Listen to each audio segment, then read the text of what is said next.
Hello and welcome to this episode of 101 Webcast. I'm Ben Naughton. And I'm Matt Dowdle. We have a great show lined up for you today, so let's get things rolling with the quick hitters. Adam Greenburg, whose first at-bat in the major leagues ended with him being hit in the head with a fastball.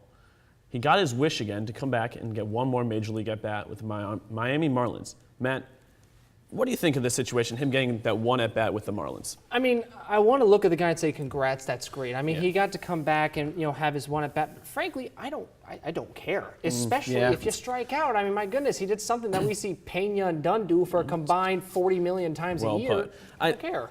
Since it was a one-day contract, that's what makes it, to me at least, seem just a little phony. Or maybe not phony is not the right word, but like, why should I care?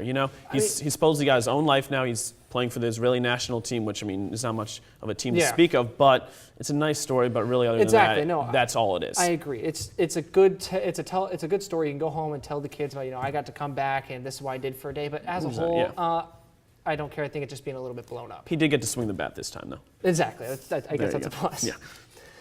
Mike McQueary, former player and coach for the Nittany Lions, has filed a defamation lawsuit against Penn State University. Ben, what do you make of the situation? I think, the whole situation with Sandusky and everything that went on there, Penn State's facing a ton of lawsuits and now a defamation suit.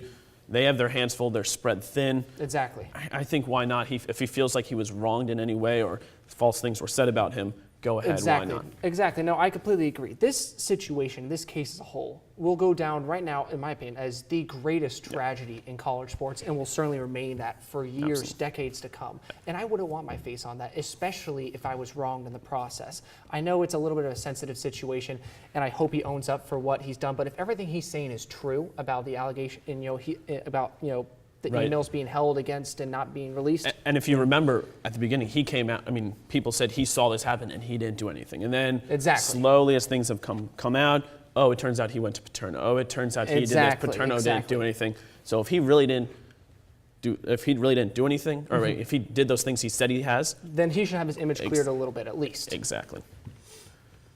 European golfer Paul Lowry has spoken out about the crowds in Medina at the Ryder Cup being too unruly. Matt, do you think he has a point? Is this fair or foul? Oh, it's totally foul. I understand it's golf, so there's a certain amount of etiquette required by the fans. But personally, I don't care. If you're a sport, you're an athlete. In every other sport, people are allowed to hoot, holler, and yell all they want. You should be able to tolerate it. You're a professional athlete. Get over it. I don't know about you. I was glued to the TV for those 3 days of the Ryder Cup. Exactly. And the crowds are what was part of it. You had Bubba Watson going, come on, bring it. In no other event in golf do you have that.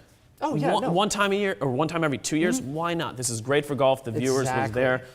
I think he just needs to be quiet. This is definitely foul. It adds to the environment, and I don't see what is worth the argument. Live it, enjoy it. It's a different atmosphere. The Washington Nationals host a presidential mascot race every home game, and Teddy Roosevelt has finally won after 534 presidential races since 2006. Ben, was this fixed, or was he due for a win? I don't care if it was fixed or not. Word from inside the Beltway is it was fixed. But I've seen Teddy lose by being tackled by a shark, falling in front of the finish line, running into the stands, falling off a motor vehicle. They have found all these different ways for him to lose. It was about time. I thought I wasn't going to see it in my lifetime. Exactly. No, I don't care. And I don't care if the Nationals lose the rest of their games they've ever played. Teddy deserved to win. Exactly. And you know what? Even if he didn't necessarily outrun everyone, hey, they never say you have to train to win these things as long as you go with the best strategy. And if that involved him knocking over everyone else or having someone else do it, all power to you, Teddy. Use that brain and get yourself a victory. It was well overdue. Exactly. That is all the time we have for this segment of 101. But keep an eye out for the next segment where we will be debating the best-looking athletes in sports.